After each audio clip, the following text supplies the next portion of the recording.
ഓർക്കണം, സക്കാത്ത് കൂടി കലർന്നിട്ടുള്ള സ്വത്തില്ലേ, സക്കാത്തിന്റെ വിഹിതം കൊടുക്കാതെ വീണ്ടും വീണ്ടും ഉപയോഗിക്കുന്ന സ്വത്തില്ലേ, അത് തനിയായ രൂപത്തിലുള്ള ഹലാലല്ല, തകർച്ചയാണ് അതുകൊണ്ട് ഉണ്ടായിത്തീരുന്നത്. മാ ഖാലതത്തി സകാത്തു മാലൻ ഇല്ലാ അഹ്ലകതുഹു.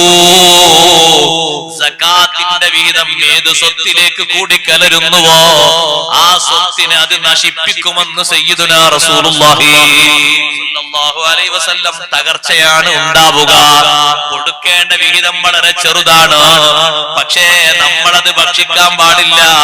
അത് കൊടുക്കാൻ അർഹതപ്പെട്ട ആളുകളുടെ ഭക്ഷണമാണ്. നമ്മളാ മറ്റുള്ളവർക്ക് അർഹതപ്പെട്ടത് നമ്മൾ എങ്ങനെ ഭക്ഷിക്കും? അത് പാടില്ലല്ലോ, മറ്റുള്ളവരുടെ അവകാശമല്ലേ. ചുരുങ്ങിയ കണക്കല്ലേ അല്ലാഹു തആല പറഞ്ഞത്. ആ കണക്കനുസരിച്ചുള്ള കാര്യങ്ങൾ തന്നെ ചെയ്യണം. മറ്റൊന്നുകൂടി പറയട്ടെ, ബാപ്പയുടെ ഉമ്മയുടെ മുതല് അവിഹിതമായ രൂപത്തിൽ നിങ്ങൾ സ്വീകരിച്ചേക്കരുത്. ബാപ്പ മരിച്ചുപോയി, 25 കൊല്ലം നോമ്പ് ഖളാ ഉള്ള ബാപ്പയാണ്. ഒന്ന് കൂട്ടി നോക്കൂ, 25 30 വെച്ചിട്ടൊന്ന് ഗുണിച്ചു നോക്കൂ. ആ ബാപ്പാന്റെ അത്രയും നോമ്പ് നോറ്റ് വീട്ടാൻ മക്കളാരും ഒരുക്കമല്ല. എന്നാൽ ഈ സമ്പാദ്യത്തിൽ നിന്നെടുത്ത് മുദ്ദു കൊടുക്കണ്ടേ? മുദ്ദു കൊടുക്കാതെ നിങ്ങൾ വിഹിതം വെച്ച് പോക്കറ്റിലിട്ടുകൊണ്ട് കുടുംബം പോറ്റുന്നത് അത് നല്ല സ്വത്തല്ല. അവകാശത്തിന്റെ ഒരു ഭാഗം ഇവിടെ ബാക്കിയുണ്ട്. ബാപ്പ ഹജ്ജ് നിർബന്ധമായ ആളാണ്, ഹജ്ജ് ചെയ്തിട്ടില്ല. നമ്മുടെ കാര്യങ്ങളൊക്കെ നോക്കിയിട്ട് ചെയ്യാമെന്ന് ബാപ്പ കരുതിയിരുന്നു. അതിനിടക്കാണ് മരണം സംഭവിച്ചത്. ബാപ്പാന്റെ സ്വത്ത് മൊത്തം കൂട്ടി നോക്കുമ്പോ 1.5 ഏക്കർ സ്ഥലമുണ്ട്. സെന്റിന് എത്ര ലഭിക്കും? ചുരുങ്ങിയ കാശ് പറയട്ടെ,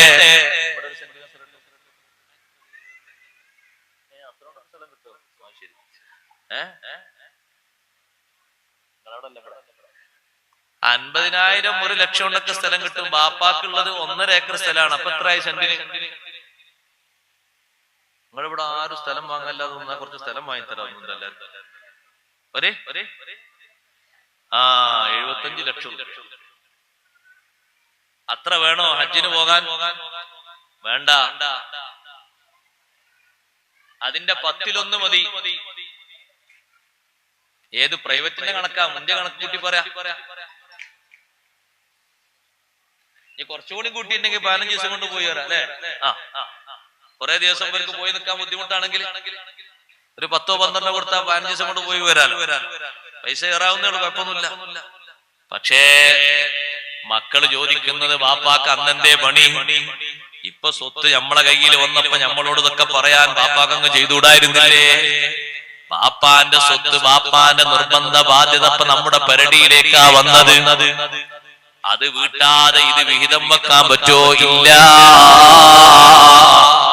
അങ്ങനെ വിഹിതം വെച്ചിട്ടുള്ള ജീവിതം അടിച്ചുപൊളിയാകുമെന്ന് കരുതുന്നുണ്ടോ? മാനബത മിനൽ ഹറാമി ഫന്നാറു ഔലാ ബിഹി. ഹറാമിനാല് മുളച്ചുണ്ടായത് നരകവുമായി കൂടുതൽ കണക്ഷൻ ഉള്ളതാണ്. ഉമ്മ വഫാത്തായപ്പോ ഉമ്മാക്കൊരു 20 പവൻ സ്വർണമുണ്ട്. എത്ര പവന് മതി ഇന്ന് ഹജ്ജിന് പോവാന്? 10 പവന് വേണോ? വേണ്ട. 1 പവന്റെ എത്ര? 53 54 ഒരു 10 കൂട്ടുമ്പോഴേക്ക് വന്നില്ലേ ലക്ഷങ്ങൾ? 5 20 പവൻ ഉമ്മാന്റെ സ്വത്ത്. ഇവിടെ വേറെ സ്വത്തൊക്കെ വേറെ ഉണ്ട്. ഇപ്പൊ ആഭരണം മാത്രാ പറഞ്ഞത് 20 പവൻ. മക്കളെല്ലാവരും കൂടിയിട്ട് പറഞ്ഞു, അല്ല ഉമ്മാക്ക് ഹജ്ജൊന്നും ഇപ്പൊ നമ്മൾ ചർച്ച ചെയ്യണ്ട. ഇവിടെ അല്ലേ തന്നെ നമുക്ക് കടണ്ട്, കടക്കൊക്കെ പോറ്റണ്ടേ? ആണ് വെച്ചൂടി, ഫാത്തിയൊക്കെ ഓതിയിട്ടാണ് വീതം വെച്ചു. നല്ല റാഹത്തിലല്ലേ വിഹിതം? പറ്റൂല സഹോദരങ്ങളെ, വിഹിതം വെക്കാൻ പറ്റൂല. കേട്ടിട്ടുണ്ടോ നിങ്ങൾ സ്വഹാബിമാരൊക്കെ വിഹിതം വെച്ചത് എത്ര കഴിഞ്ഞിട്ടാണെന്ന്? ബഹുമാനപ്പെട്ട അബ്ദുല്ലാഹി ബിൻ സുബൈർ റളിയല്ലാഹു തആല. ആരാണ് അബ്ദുല്ലാഹി ബിൻ സുബൈർ റളിയല്ലാഹു അൻഹു? ചെറിയ മഹാനല്ല.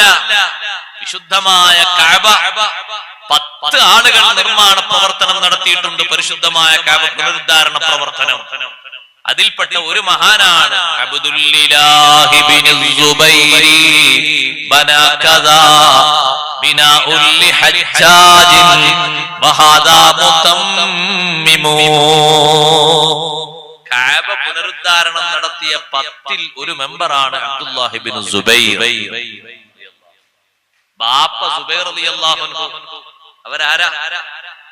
അശ്റത്തുൽ മുബശ്ശറയിൽപ്പെട്ട മഹാനാണ്. സുബൈർ റളിയല്ലാഹു അൻഹു യുദ്ധത്തിന് പോകുമ്പോ മകനെ വിളിച്ചു പറയുന്നു, മോനെ അബ്ദുല്ലാഹ് ഇവിടെ വാ, നാളെ നടക്കുന്ന യുദ്ധത്തില് ബാപ്പ ഷഹീദാകാൻ സാധ്യതയുണ്ട് മോനെ. ബാപ്പ ഷഹീദായാൽ ഉപ്പാന്റെ കടങ്ങളൊക്കെ മോന് വീട്ടണം മോനെ.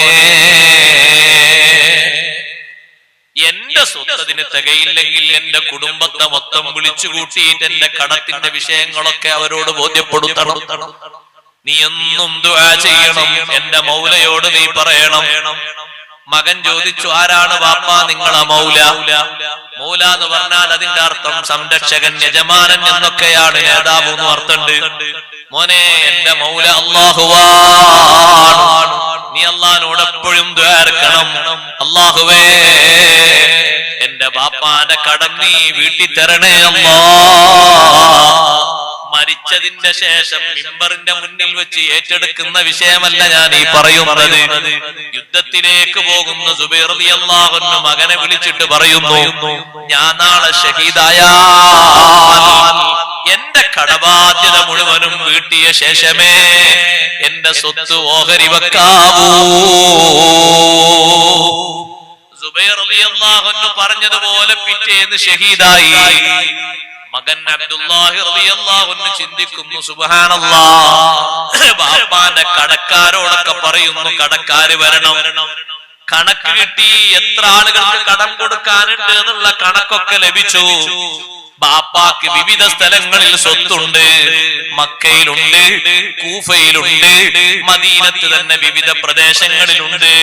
തോട്ടങ്ങളുണ്ട്, കാലിഭൂമിയുണ്ട്, അതുപോലെ തന്നെ ഒട്ടകങ്ങളുണ്ട്, പലതും ഉണ്ട്. ഇതൊക്കെ സ്വത്താണല്ലോ. ഇതിനൊക്കെ വില കെട്ടിയിട്ട് കടക്കാരെ വിളിച്ചിട്ട് കടക്കാരുടെ വിഹിതം വീതിച്ചു കൊടുത്തു. എന്നിട്ട് കടക്കാരുടെ വിഹിതം വീതിച്ചു കൊടുത്തിട്ടും സ്വത്ത് ബാക്കിയുണ്ട്.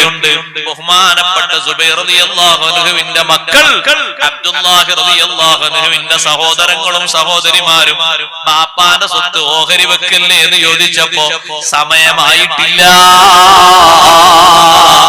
എനിക്ക് ഒരു 2 വർഷക്കാലം സീസൺ സമയങ്ങളിൽ ചന്തകൾ നടക്കുമ്പോ വിവിധ ഭാഗങ്ങളിൽ നിന്ന് ആളുകൾ വരുമ്പോ അവിടെ അനൗൺസ്മെന്റ് ചെയ്യണം, അവരോടൊക്കെ വിളിച്ചറിയിക്കണം. ആർക്കെങ്കിലും മൻകാന അല സുബൈരി ദൈനുൻ ഫല്യഅ്തിനാ, എന്റെ വാപ്പ സുബൈർ റളിയല്ലാഹു അൻഹു കടം തരാനുണ്ടെങ്കിൽ നമ്മളെ സമീപിക്കണേ, നമ്മളത് വീട്ടിത്തരാം എന്നെനിക്ക് വിളിച്ചു പറയാൻ 2 കൊല്ലം കൂടി തരണം. എന്നിട്ട് സഹോദരന്മാരോടും സഹോദരിമാരോടും പോകാൻ പറഞ്ഞു. 2 വർഷക്കാലം മാസം തോറും നടക്കുന്ന സീസൺ സമയങ്ങളിൽ മാർക്കറ്റുകളിൽ പോയി അനൗൺസ്മെന്റ് നടത്തി, എന്റെ വാപ്പ സുബൈർ റളിയല്ലാഹു അൻഹു കടം തരാനുണ്ടെങ്കിൽ വന്നോളൂ തരാം. നേരത്തെ കടക്കാരുടെ കണക്ക് എടുത്തുകൊണ്ട് അവർക്ക് സ്വത്തിന്റെ ഭാഗം മുറിച്ചു കൊടുക്കുകയും ദിർഹമും ദീനാറുമായിട്ട് പലരുടെയും കടം വീട്ടിയിട്ട് വീണ്ടും സ്വത്ത് മിച്ചം വന്നത് പെട്ടെന്ന് ഓഹരി ചെയ്തില്ല.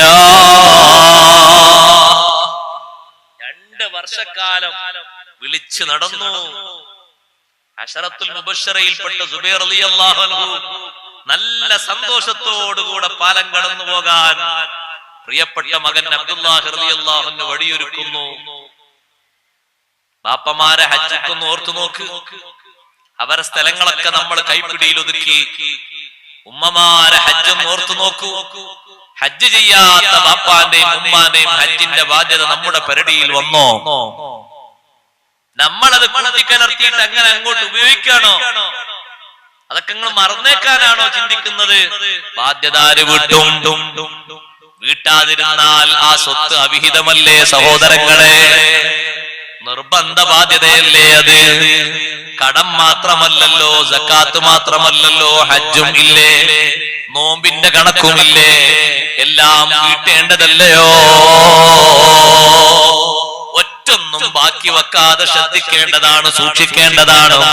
അതൊക്കെ അങ്ങനെ തന്നെ സ്വകാര്യമായി നമ്മൾ ഉപയോഗിച്ചാൽ കുടുങ്ങേണ്ട ഒരു നേരത്തെ നമ്മൾ കുടുങ്ങും കേട്ടോ. കണക്ക് ചോദിക്കുമ്പോ അന്യായമായിട്ടുള്ള കണക്കാണോ വന്നത്? ഇവിടെയുള്ള ഇഡിയുടെ അറസ്റ്റ് പോലെ ആയിരിക്കില്ല. അല്ലാഹു ജല്ല ജലാലുഹു അവന്റെ മുന്നിൽ വെച്ച് കണക്ക് ചോദിക്കുമ്പോ അവിഹിതമായ ഒരു സ്വത്തും നമ്മുടെ കയ്യിൽ വേണ്ട.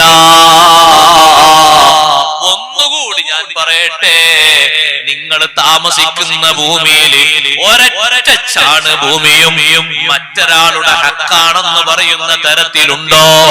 വിട്ടുകൊടുത്തേക്കൂ. നാളെ ആഖിറത്തിൽ അത് മാലയായി അണിയാതിരിക്കാനാണ്. ഏതെങ്കിലും ഒരു സഹോദരന്റെ ഒരു തുണ്ട് ഭൂമി, ഒരു ചാണ് ഭൂമി നിങ്ങളെ സ്വാധീന ശക്തി കൊണ്ട്, നിങ്ങളുടെ മറ്റു ശക്തി കൊണ്ട്, രേഖാമൂലവും മറ്റുമൊക്കെ നിങ്ങൾ കൈപ്പിടിയിൽ ഒതുക്കിയെങ്കിൽ അത് 7-ാം ഭൂമി വരെ നിങ്ങളെ തോളിൽ അണിയിക്കുന്നൊരു നേരം വരാനുണ്ട്. സയ്യിദുനാ മുഹമ്മദുർ റസൂലുള്ളാഹി സ്വല്ലല്ലാഹു അലൈഹി വസല്ലം തങ്ങൾ ഓർമ്മപ്പെടുത്തിയതാണ്. സ്വഹാബിമാരെ കൂട്ടത്തിൽ വന്നിട്ട് പലരും എന്റേതാണ് നബി അയാളെ കൈവശമുള്ള ഭൂമി എന്ന് പറയുമ്പോ തങ്ങൾ രണ്ടുപേരെയും വിളിച്ചിട്ട് കാര്യകാരണ സഹിതങ്ങളെ വിഷയങ്ങളൊക്കെ അന്വേഷിച്ചിട്ട് യഥാർത്ഥ അവകാശി ഭൂമി പതിച്ചു കൊടുക്കുമ്പോ തങ്ങൾ പറയാറുണ്ട്, എന്റെ മുന്നിൽ വന്നിട്ട് നിങ്ങൾ സാമർത്ഥ്യം കൊണ്ട് മറ്റൊരാളെ ഭൂമിന്റെ വിഹിതം വാങ്ങിപ്പോയാൽ ഒരൊറ്റ ചാണാണെങ്കിലും ശരി ആഖിറത്തിൽ നിങ്ങളെ തോളിലത് അണിയിക്കും. നിങ്ങൾക്ക് നടക്കാൻ കഴിയാതെ ശിക്ഷയുടെ ഭാരവും ഏറ്റിട്ട് നിങ്ങൾ നടക്കേണ്ടി വരും. സുബ്ഹാനല്ലാഹ്. ശ്രദ്ധിക്കേണ്ട രൂപഭാവങ്ങളാണ്. മറ്റൊന്ന് പറയട്ടെ, പൊതുമുതൽ കൈകാര്യം ചെയ്യുന്നവര് അതും നന്നായി ശ്രദ്ധിക്കേണ്ട ഒരു മേഖല.